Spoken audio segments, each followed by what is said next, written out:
i em sentiré molt satisfeta i molt honorada si quan surten d'aquí surten pensant que tenen algunes idees sobre les que reflexionar i sobre les que donar-li voltes, perquè penso que una de les funcions que tenim, els que tenim el privilegi de tenir una talaia tan privilegiada com és el periodisme, que es permet veure què passa en la societat i veure quines són les tendències i per on van les coses, poder compartir, en aquest cas, els hi haig de dir, compartir més temors que una altra cosa, perquè els haig de dir que estic bastant preocupada per com evolucionen algunes coses en l'àmbit social i com aquestes tendències noves que hi ha en l'àmbit social es reflexen en el sistema sanitari i poden arribar a afectar també el sistema sanitari. Per tant, jo començaré la meva intervenció, que serà una mica un repàs per totes aquestes noves tendències que poden influir sobre el sistema sanitari i com el sistema sanitari ha de respondre des d'un punt de vista més humanístic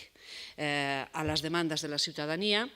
I començaré dient una cosa que crec que és imprescindible dir de principi, perquè tenim un dilema moltes vegades, que és que quan posem una mirada crítica sobre el sistema sanitari, correm el risc de contribuir a desprestigiar el sistema sanitari. Aquest mateix cap de setmana s'ha conegut que hi ha un document d'uns 20 CAPs, uns 20 centres de salut que ha començat al Baix Llobregat, que critiquen la manca de mitjans, que critiquen la massificació, i jo sé que ells han tingut el dilema de dir fem aquest manifest, però aquest manifest pot ser llegit també per alguns com veus com que la sanitat pública es deteriora, veus com que cal fer-se un seguro privat. Llavors, el dilema entre denunciar o no denunciar, però si no denuncies les coses tampoc mai canvien. I per tant, quan hi ha raons de denúncia o quan hi ha raons per demanar que hi hagi canvis, doncs aquesta és l'actitud cívica que s'espera que tinguin també els professionals de la sanitat. Per tant, jo, com que en algunes coses seré una mica crítica, haig de començar dient una cosa que repeteixo sempre i de la qual estic absolutament convençuda, que és el valor que té el sistema sanitari públic, que no sabem el tresor que tenim tenint un sistema sanitari públic universal d'accés gratuït que atén igual al que té la renda més baixa, al que no té renda i al que té la renda més alta. Això és importantíssim i, donat que el tenim des de fa temps, moltes vegades tendim a oblidar-ho. Però només cal anar als Estats Units, el país més ric del món, que més gasta en sanitat, per veure que allà el 63% de les fallides de les famílies, fallides econòmiques de les famílies, abans de l'Obamacare i encara ara molts, eren per qüestions de malalties, perquè els hi havia vingut un càncer, perquè havien tingut una malaltia neurodegenerativa i el cost de l'assistència, per fer front al cost de l'assistència havien de vendre la casa, havien de vendre el pis, havien de vendre el que fos.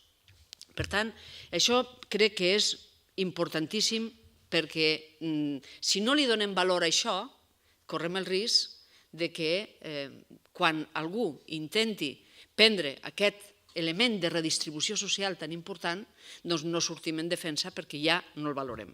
És importantíssim. És un factor de redistribució de primer ordre en l'estat de benestar que es va constituir a Europa després de la Segona Guerra Mundial. L'educació i la sanitat són els dos elements que contribueixen més a la igualtat dels ciutadans. Perquè si tu parteixes des de petit, independentment d'on has nascut, des de petit et poden garantir que tindràs totes les contingències de l'atzar sobre salut cobertes i tindràs una educació de qualitat també coberta, gran part de les causes de desigualtat desapareixen si això està garantit. Si això no està garantit, la bretxa de la desigualtat és enorme a tot arreu i creix conforme anem avançant en la vida. Penseu que als Estats Units, fins a l'Obamacare, gastaven el 17% del PIB en assistència sanitària, comptant la beneficència que dona l'Estat més tota l'assistència privada. Penseu que nosaltres estem sobre el 8% del PIB i amb el 8% del PIB garantim l'assistència i la cobertura de totes les contingències importants, el que queda fora és relativament poc, l'odontologia, etc., però les contingències importants de tota la població. Per tant, hem de pensar, que a més ho paguem entre tots, que és un sistema que és molt eficient pels recursos que li destinem, aproximadament 2 punts del PIB per sota del mitjà europeu. És a dir, que encara podríem i hauríem de dedicar més a sanitat si volguéssim equiparar-nos amb els països del nostre entorn.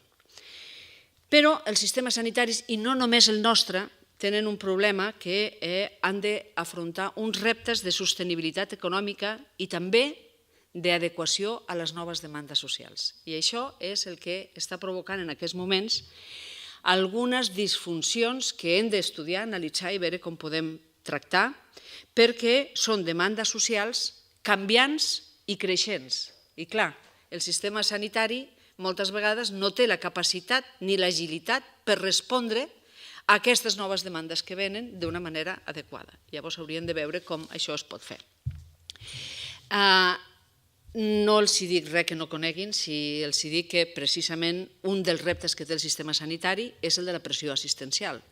És evident que hi ha un increment de la demanda que ha posat a prova, i ara més amb les retallades que hi ha des de l'any 2010, ha posat a prova tots els serveis sanitaris i tots els serveis socials. Tots estan amb una pressió assistencial molt forta que fa que les costures del trajo que portem s'estiguin a punt de petar. I això ho veiem cada dia, ho veiem quan anem al nostre metge, veiem com se'ns queixa el metge, veiem com les cues augmenten, ho veiem constantment. Per què? Per l'envelliment de la població. És el factor més important, encara que, cuidado, aquí m'agradaria dir una cosa. L'envelliment de la població és un factor a tenir en compte i a reaccionar, però hem de mirar de manera molt crítica, com es presenta aquest factor en el discurs públic. Perquè vostès veuran que cada dia, quan llegeixen el diari o miren les televisions, l'envelliment de la població és la catàstrofe del segle XXI. És una gran catàstrofe. Sempre s'està presentant l'envelliment de la població com una catàstrofe. Quan si fóssim realment, no hi hagués una càrrega ideològica en el plantejament d'aquest problema, veuríem que l'envelliment de la població és la conquesta més important que ha tingut la humanitat en tota la seva història. Que els pregunten a la gent del segle XVIII i el segle XIX, que tenien una esperança de vida de 40 anys, que en un segle hagin pogut augmentar l'esperança de vida, hagin pogut doblar l'esperança de vida de 45 anys a 80, 85, que tenim en aquests moments, hauria de ser presentat com una gran conquesta i s'haurien de preguntar i per què ho hem aconseguit? Doncs ho hem aconseguit amb mesures socials, amb mesures d'higiene, amb mesures sanitàries, amb mesures de vacunació, amb moltes mesures, un conjunt de mesures que ha fet que ara la nostra expectativa de vida sigui tan gran. Però és que és més, hem guanyat esperança de vida, però hem guanyat qualitat de la vida que hem prolongat. Una persona de 70 anys té avui una qualitat de vida molt semblant a la gent de 40 i de 50 de fa un segle.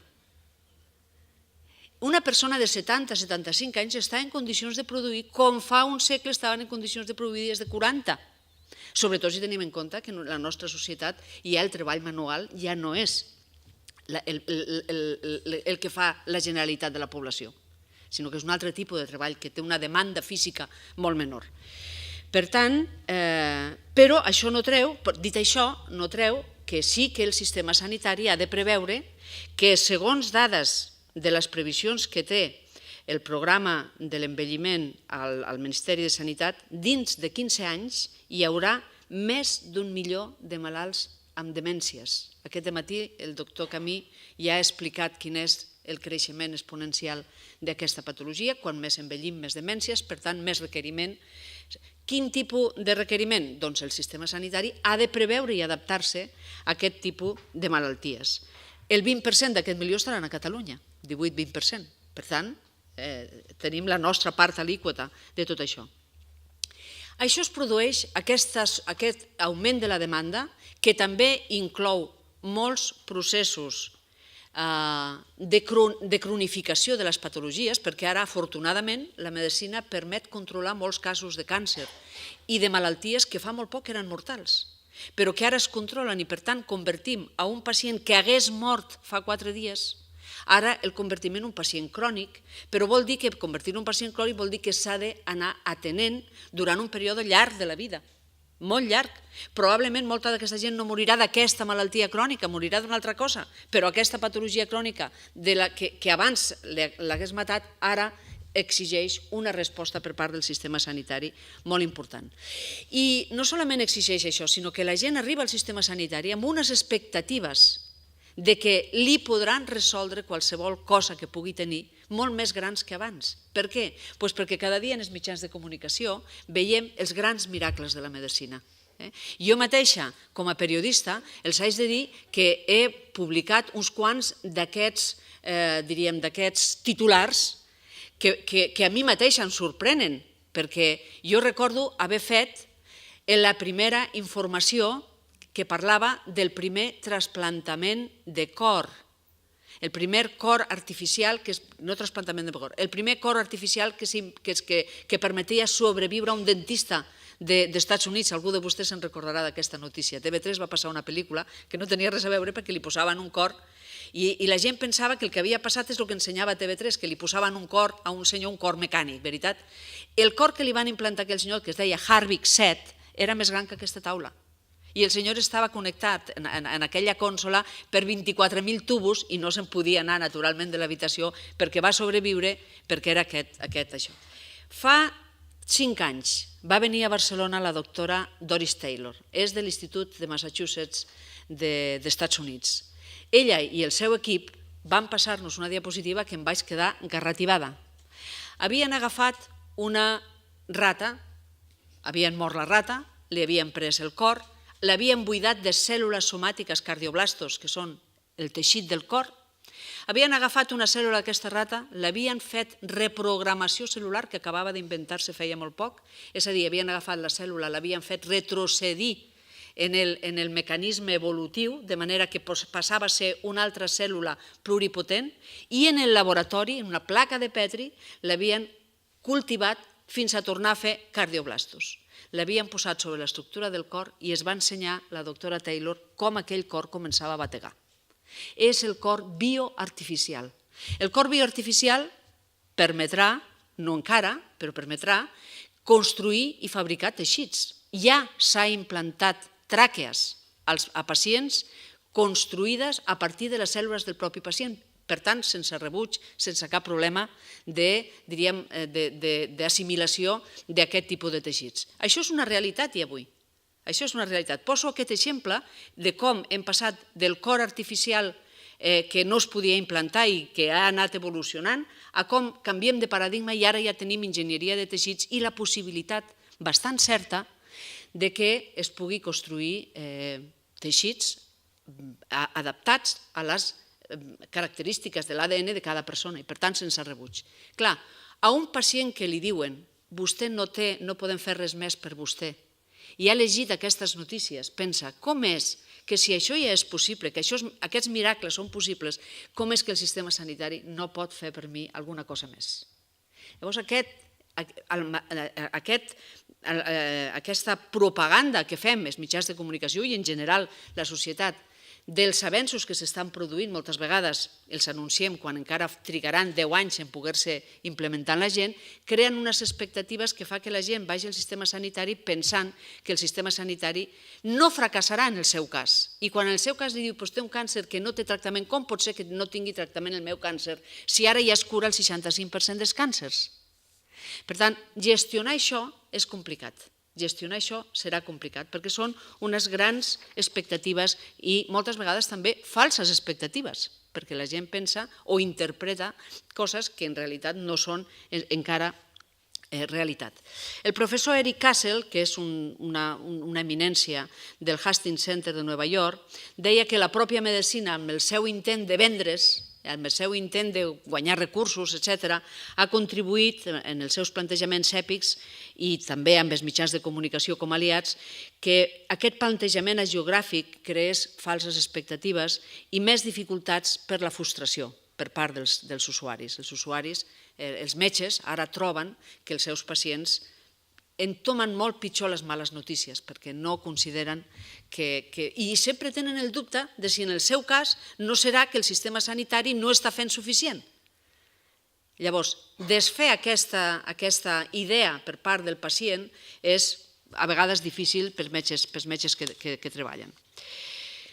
Hi ha un altre canvi cultural derivat que a mi em preocupa molt de l'individualisme i el consumisme. Si tot en la nostra cultura està impactat per l'individualisme i el consumisme, també el sistema sanitari ha d'entomar aquesta cultura que arriba i que arriba distorsionant, en part, els mecanismes que teníem. Apareixen i aquests canvis culturals afecten sobretot a les generacions joves. Ara, en els centres de salut, tenim dos tipus de pacient. Jo diria els pacients que eren com el meu pare o la meva mare, que estaven molt ben disposats a fer el que el metge els deia, i el pacient més jove, que no només no està disposat a fer el que el metge li diu, sinó que li interroga el metge constantment sobre i per què, i per què, i per què, i per què m'haig de prendre això, i per què haig de fer allò, i per què haig de fer l'altre, diríem, no? Llavors, aquests canvis impacten sobretot a la gent més jove, a les noves generacions, i tenen conseqüències sobre la relació metge-pacient i també sobre aquest caire si la medicina més humanitzada o no humanitzada. Hi ha un nou perfil de pacient que és més exigent, més informat, educat en la cultura del consumisme i que pensa que la medicina ho pot tot, que ell ho pot tot i a més ho vol de seguida i ràpid i vol resultats. Aquesta idea dels resultats que impregna tota la cultura de la nostra societat és molt poc adient per una medicina humanística, que una medicina humanística és aquella que pren el pacient en la seva integritat, holísticament, en el seu conjunt, en les seves necessitats globals, i a vegades els resultats no depenen que et prenguis una píldora, depenen potser que canviïs d'estil de vida. I canviar d'estil de vida no és prendre's una píldora, requereix un esforç, requereix un tipus de plantejament. Per tant, diríem que la salut pública guanyaria anant cap a una medicina més humanística, en canvi la cultura consumerista va més en direcció d'una medicina executiva de resultats que no planteja processos, etc. És a dir, aquí tenim un problema d'encaix. A part d'això, naturalment, s'ha produït un canvi molt gran en la relació metge-pacient i en la gestió de la informació. Fins ara, qui tenia la informació era el metge. El metge tenia la major part de la informació. Ara, el pacient pot arribar a tenir la informació al mateix temps que el metge. Perquè si està, vostès ho sabran, si són d'associacions de malalties específiques, ja saben en quines webs se posen els nous tractaments o els nous avenços que hi hagi sobre aquesta patologia, i potser el seu metge està absolutament atrafegat de feina, que no pot posar-se al dia de tot el que surt publicat, en canvi, pels malalts, potser, a més, amb una càrrega d'angoixa i d'ansietat molt important, probablement el malalt està més amatent al que surt que el propi metge. I no hi ha res pitjor que arribi el metge a la consulta del malalt, el malalt a la consulta del metge i li digui: doctor, ha vist allò que ha publicat el Lancet d'una cosa que han fet a l'Sloan Kettering Cancer Center? I el doctor li diu: perdoni, encara no ho he vist. Llavors el pacient se'l mira i el pobre metge ja queda allà com dient: ja està, ja he fallat, ja he fallat. Aquesta gestió de la informació és més difícil en temps d'internet, perquè internet permet això, més encara, perquè si internet permetés que els pacients tinguessin la informació al mateix temps que el metge, doncs hem d'aprendre a gestionar-ho, i els metges ja aprenen a gestionar-ho i ho aprendran a gestionar-ho. El problema és que el pacient té accés a informació que no és correcta ni fidedigna i que és pseudoinformació, pseudocientífica. I el metge ara té una doble feina, la feina d'estar al dia de totes les coses noves que hi hagi per poder-li oferir seguretat al pacient i la feina de desfer constantment els bulos i la mala informació que li porta el pacient perquè l'ha trobat a internet i 50 cures miraculoses que pot trobar per ahí i que després el metge feina té per dir-li que això no és científic, que això no s'ha demostrat, que això en realitat és una pseudomedicina, etc. Perquè, clar, la gent tampoc té per què saber-ne tant com el metge. I la gent el que vol és tenir esperança. I aquí tenim la racionalitat del metge enfront de la necessitat de cura d'un malalt que el que necessita són solucions. Aquí també tenim un problema. Gestionar això comporta dificultats i fer-ho d'una manera humanística, és a dir, amb diàleg, amb una relació entre el metge i el pacient que estigui en un pla que no diré d'igualtat, en quant al coneixement, però sí d'igualtat en quant a la presa de decisions, requereix i requerirà, jo crec, molt més cursers dels que s'han fet fins ara, molta més preparació de la que s'ha fet. Aquí hi ha una gran feina a fer amb els metges i les associacions de pacients amb els seus associats, d'ensenyar-los als associats quina ha de ser la seva relació amb la informació i la seva relació amb els propis metges. El cas és que tot condueix a que als centres de salut i als hospitals hi hagi cada vegada més un perfil que jo en dic el pacient impacient. El pacient impacient. I el sistema sanitari ha de gestionar aquest pacient impacient que probablement, com que a més amb la cultura del consumisme, és el que més crida i que probablement és el que més atenció demana. I després hi ha tots els altres pacients que estan encara més en la cultura del paternalisme, que aquests no es queixen tant i aconsegueixen menys.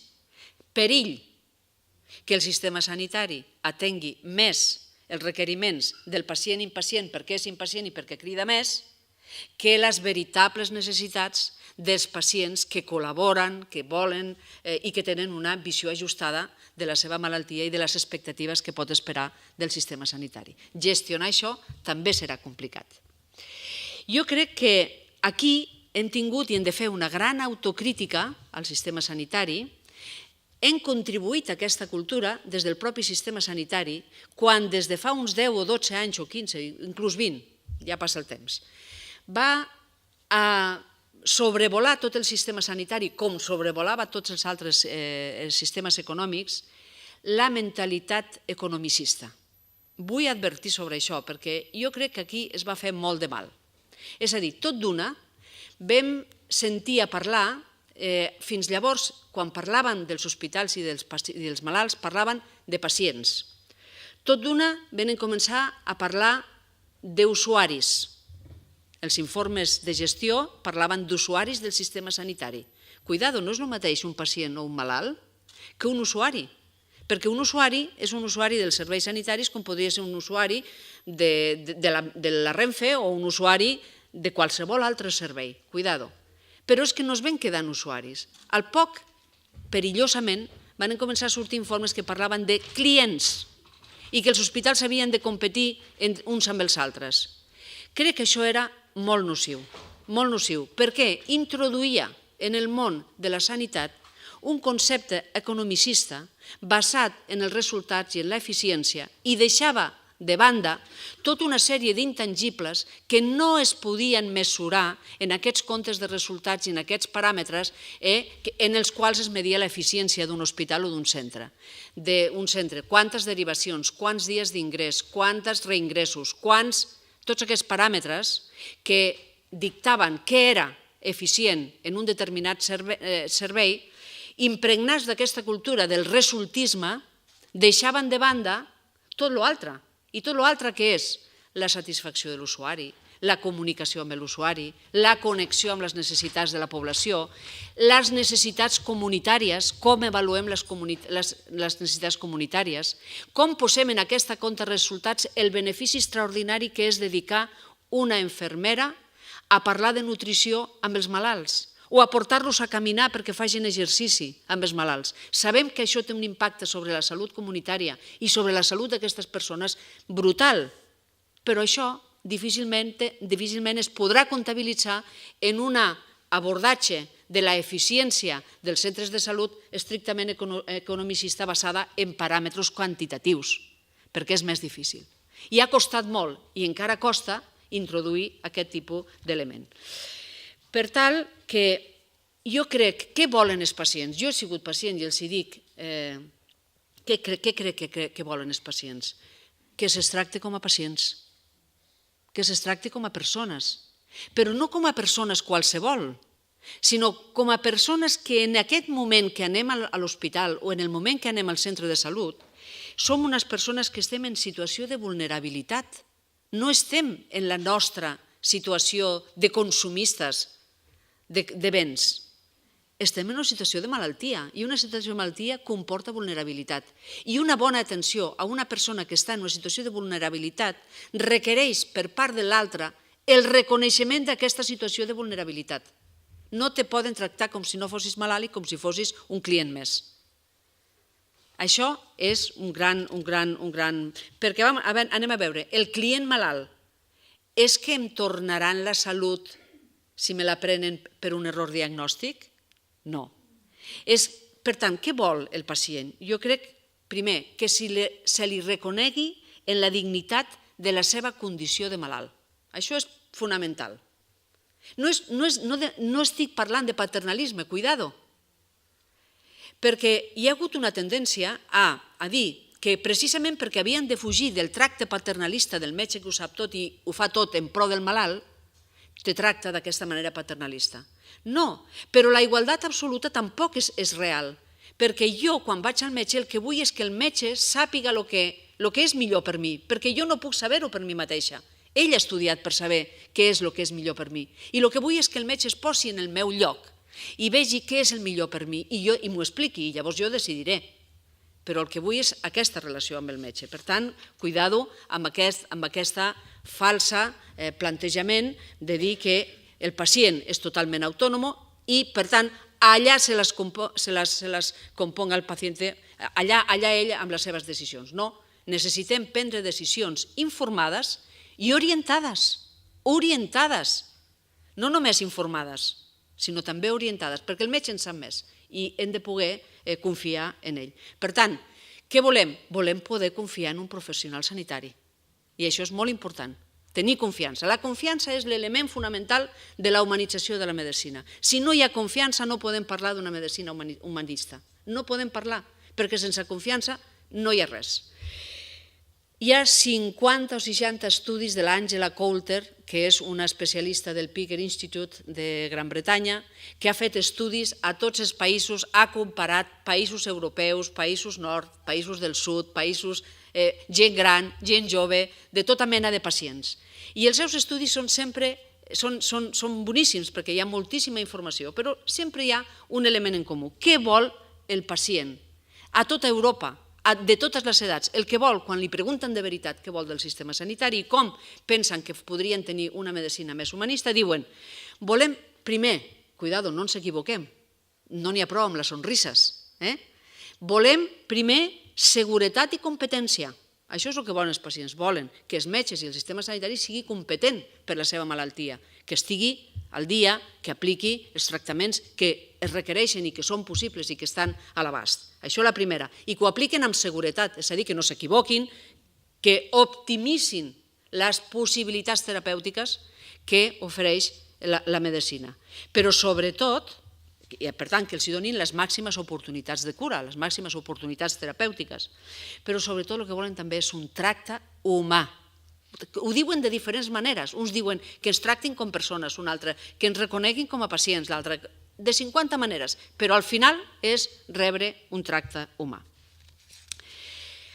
Sobre aquesta qüestió, el sistema sanitari, a més, ara entomarà tota una sèrie de canvis socioeconòmics que s'estan produint en el nostre entorn, en l'entorn del món occidental, que, segons el meu parer, tindran un impacte molt fort sobre l'ecosistema sanitari, molt fort. Tots els estudis sociològics que s'han publicat sobre això indiquen que sí serà. Els hi poso un exemple.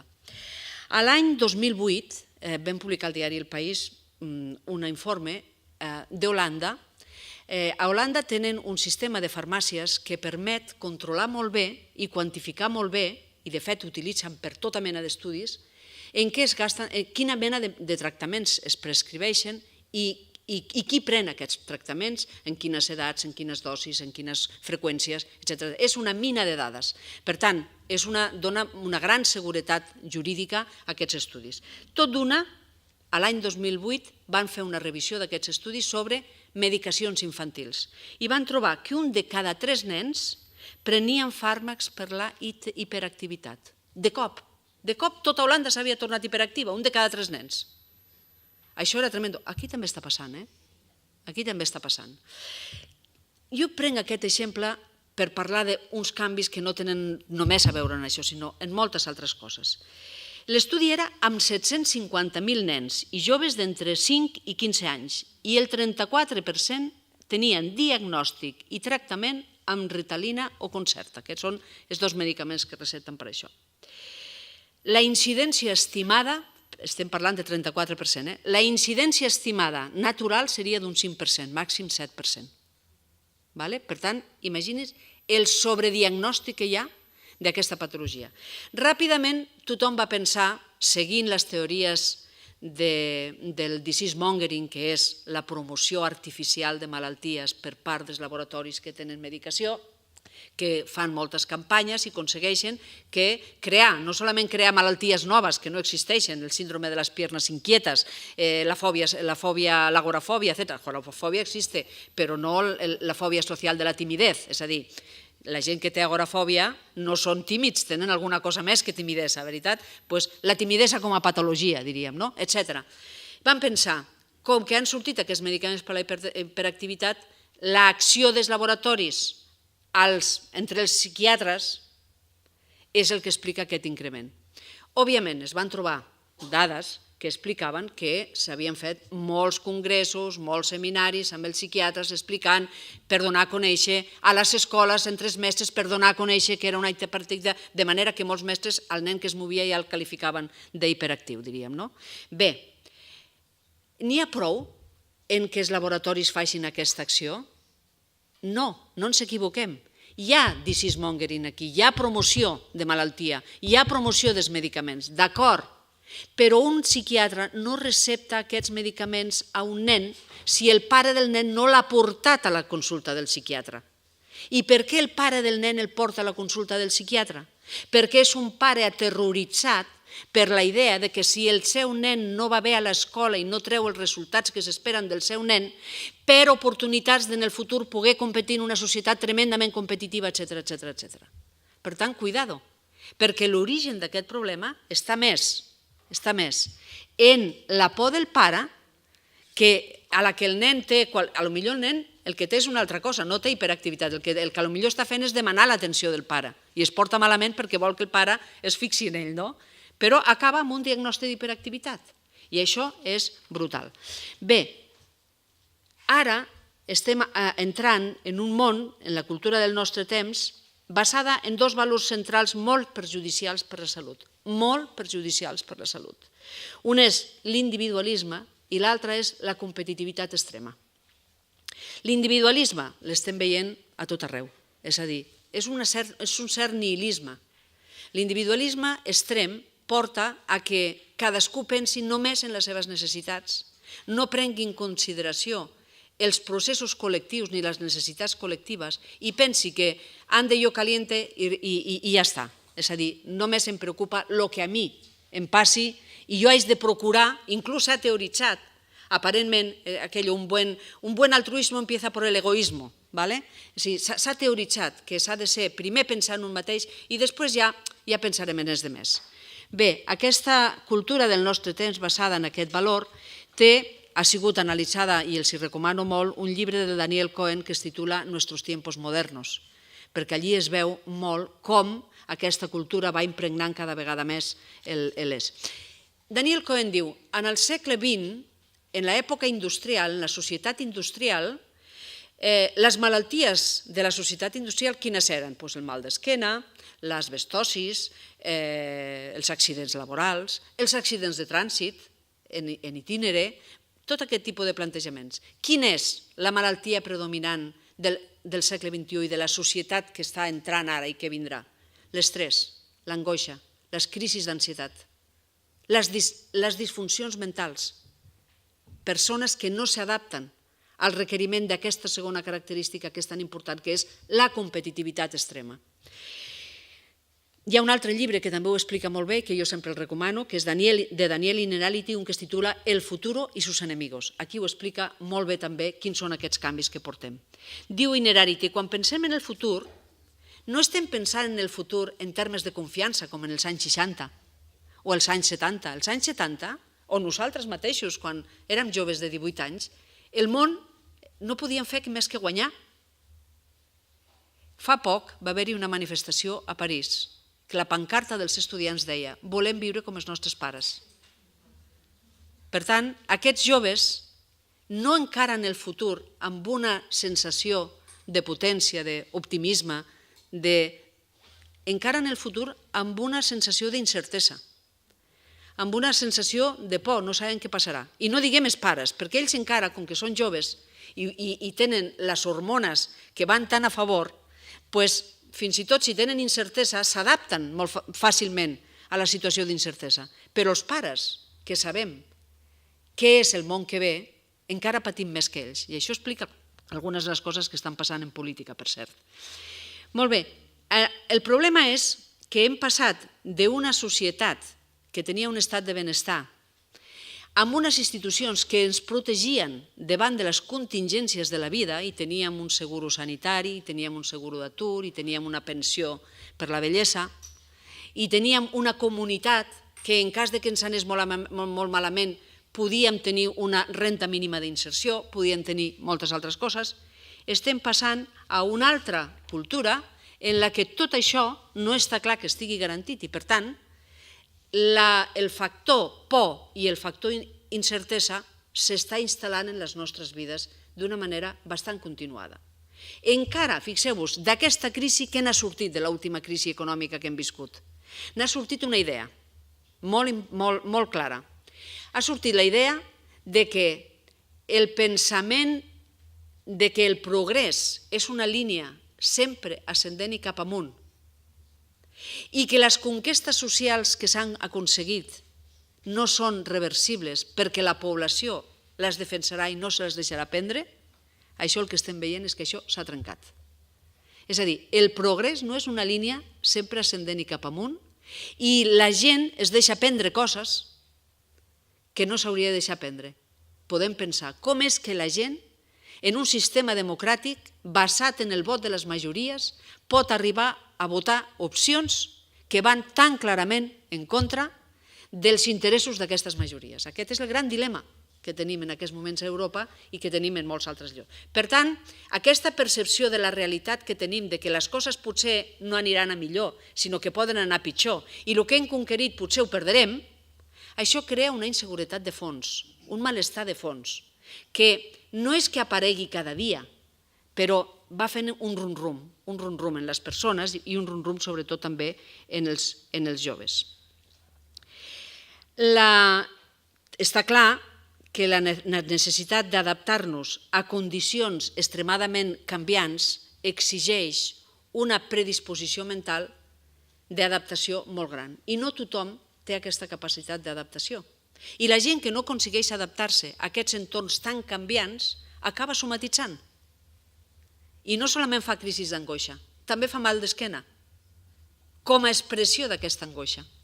Distingir quan un pacient et ve què és el que és una entitat física i una malaltia física real i què és induït per tot aquest estat de malestar que hi ha en la societat és també un gran repte que tenen els metges. Però en qualsevol cas, la qüestió és que el pacient ve amb la percepció que està malalt, sigui quina sigui la causa, que sigui real o que sigui somatització. Per tant, s'ha de tractar també això. No només hem de canviar de feina, jo vinc d'un poble del Pirineu, ho explico moltes vegades, i els meus pares no havien sortit de la comarca, s'havien casat de dos pobles diferents i el màxim que havien canviat era d'un poble a l'altre. Jo ja me'n vaig anar a Barcelona, que era molt lluny, molt lluny, molt lluny. Els meus fills ja han viscut a Suïssa, a Alemanya i han viscut a diversos llocs.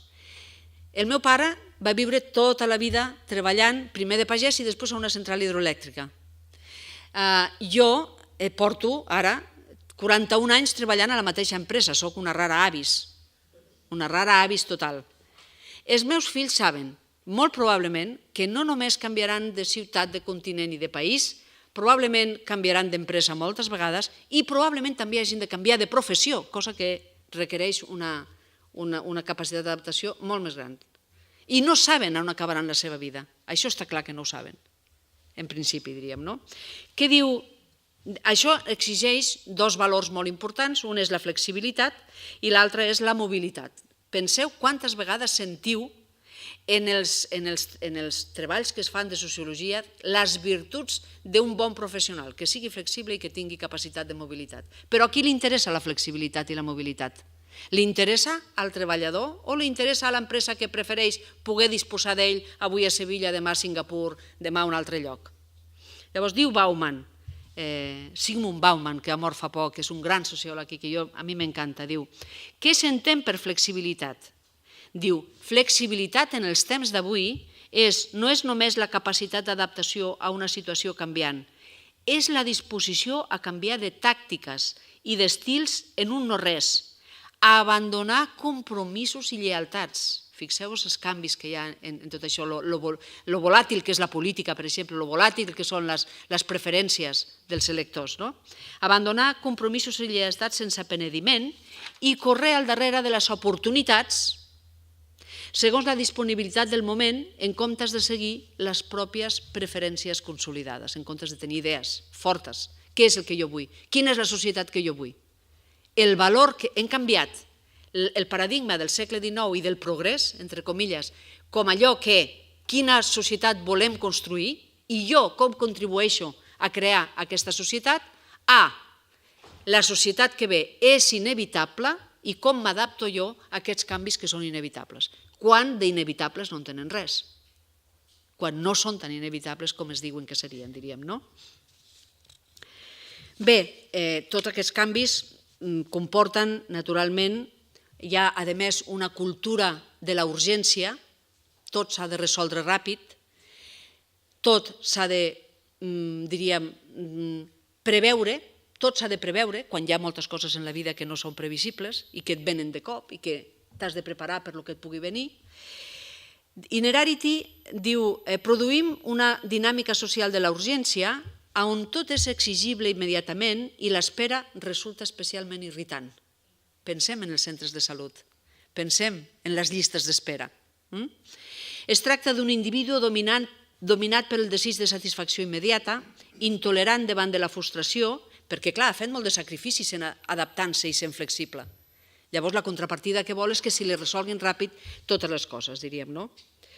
Això a nivell individual es tradueix en angoixa vital, angoixa existencial, consumidors consumits i com Bauman defineix el progrés, que diu: la gent interioritza que en un moment de distracció pot comportar una derrota irreversible i una exclusió inapel·lable. Si no aproves aquesta posició, si no agafes aquesta feina, si no fas allò, és una exclusió inapel·lable. Diu, en comptes de grans expectatives i somnis daurats, el progrés evoca nits agitades plenes de malsons, on es somia que un es queda enrere, que perd el tren o que cau per la finestra d'un cotxe que circula a tota velocitat i no para d'accelerar. Penseu quants somnis heu tingut que caieu del tren o que perdeu el tren o que no arribeu a l'hora o que no arribeu a les coses que us demanen o que no entregueu un treball a temps o que quantes vegades heu somiat amb aquest tipus de coses d'urgència, direu, no? Diu, incapaços en controlar la direcció i la velocitat del cotxe, diu Bauman, ens dediquem a escrutar els 7 signes del càncer. Ai, aquesta berrugueta que m'ha sortit aquí. Els 5 símptomes de la depressió. Estic caiguda, m'ha deixat, Marc m'ha deixat, necessito Prozac. Ràpidament. Els 5 símptomes de la depressió. Exorcitzar els fantasmes de la hipertensió arterial tot el dia amb l'aparell. El colesterol, 220, 180, 170, a partir de quan m'haig de prendre la pastilla? L'estrès, l'obesitat, òbviament, tot això són problemes, però la manera com els enfoquem no són saludables. Tenim aquí una contradicció molt gran.